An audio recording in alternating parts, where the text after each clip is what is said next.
سلام، من علی هستم، برنامه نویس فول استک وب و علاقه‌مند به نوشتن اسکریپت های پایتونی و هر چیزی که به دنیای کد مربوط میشه. امروز میخواستم راجع به یکی از ماژول های پایتون باهاتون صحبت کنم که به نظر خودم جالب اومد. چند باری باهاش کار کردم و میتونه ایده خوبی باشه برای ساختن یه ویدیو راجع به این ماژول.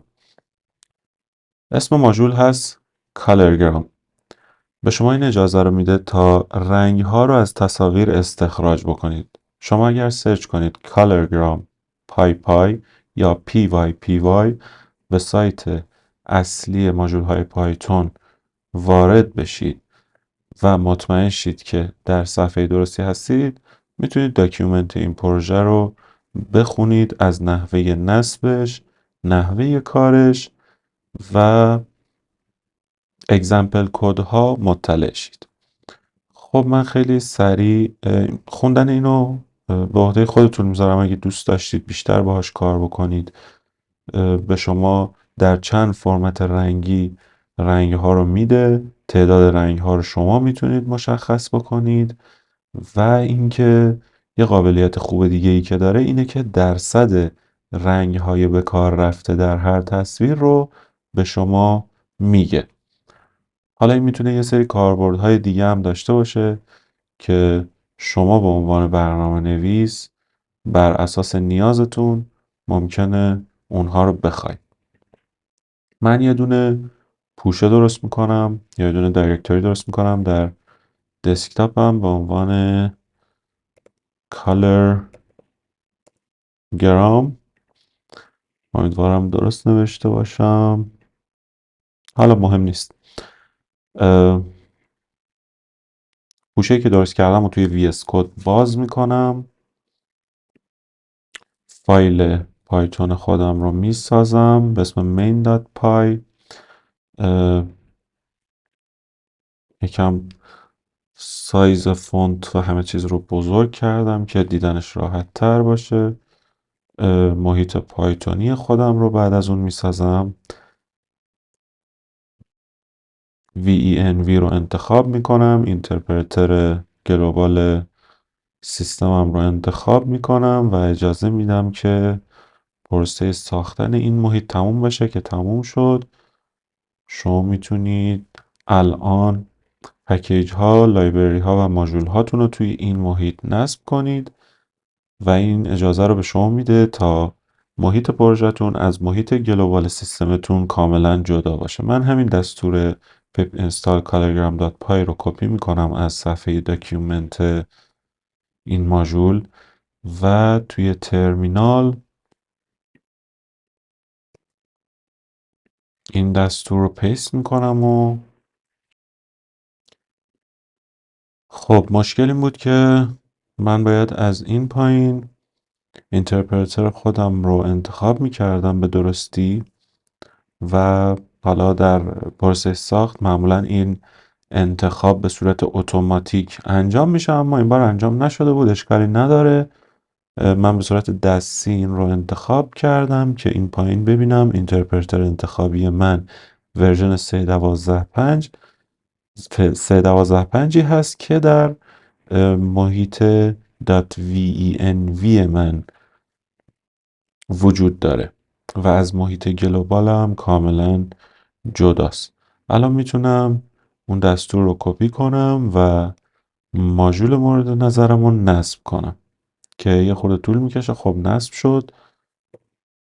برای اطمینان از نصب شدن میتونم توی محیط پایتونی خودم برم و در قسمت لیب که لایبرری ها هستند میتونم کالرگرام رو ببینم. بله به درستی نصب شده.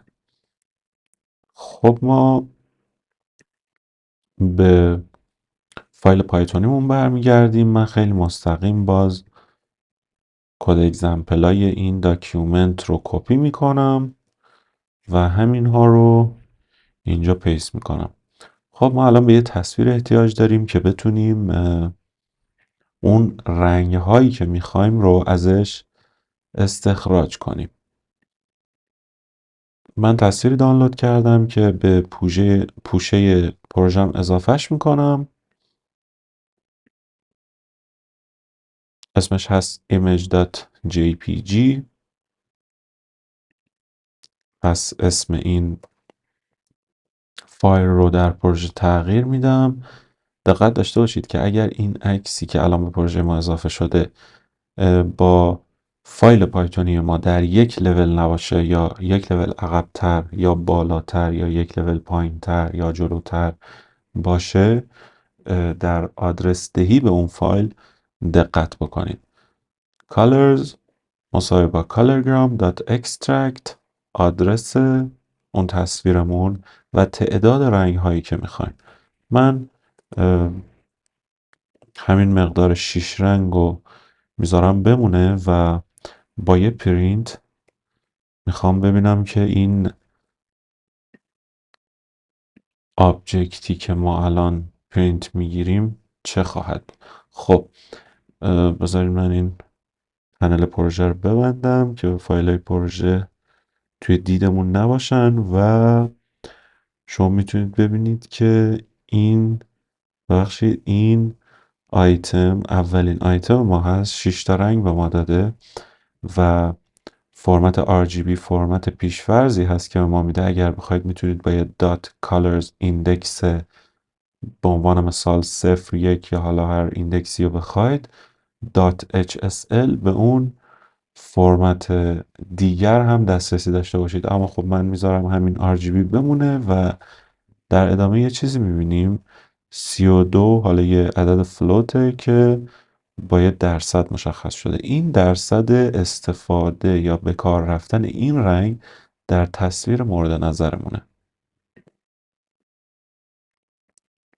من اگه بخوام خیلی منظمتر این نتایج رو به شما نشون بدم، میتونم از یک لیست ایتریشن استفاده کنم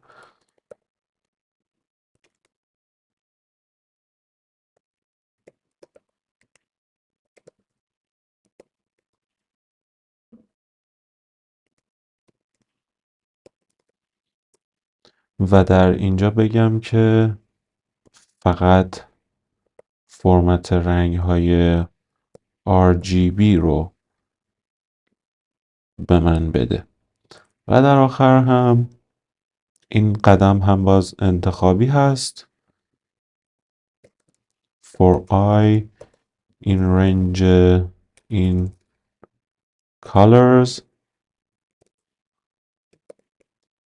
print I و and \n. این خط تمام آیتم های درون این لیست رو خط به خط برای من پرینت میکنه و یه فرمت منظمتر و خواناتری به من میده که من به عنوان انسان بتونم راحتتر اون رو بخونم و تشخیص بدم. این تعداد 6 رو هم من به 20 تغییر میدم. دقت داشته باشید که هرچی این عددی که استخراج میکنید بیشتر باشه، خب قاعدتا رنگ ها با جزئیات بیشتری رو به شما برمیگردونه. خب شما اینجا میبینید که 20 تا رنگ با فرمت RGB به من تحویل داد که من میتونم اینها رو کپی کنم، خودم در یک کالر پیکر انتخابی تست کنم که آیا دوست دارم این خروجی رو، یا حتی اینکه ببینم آیا درست بوده این خروجی یا نه.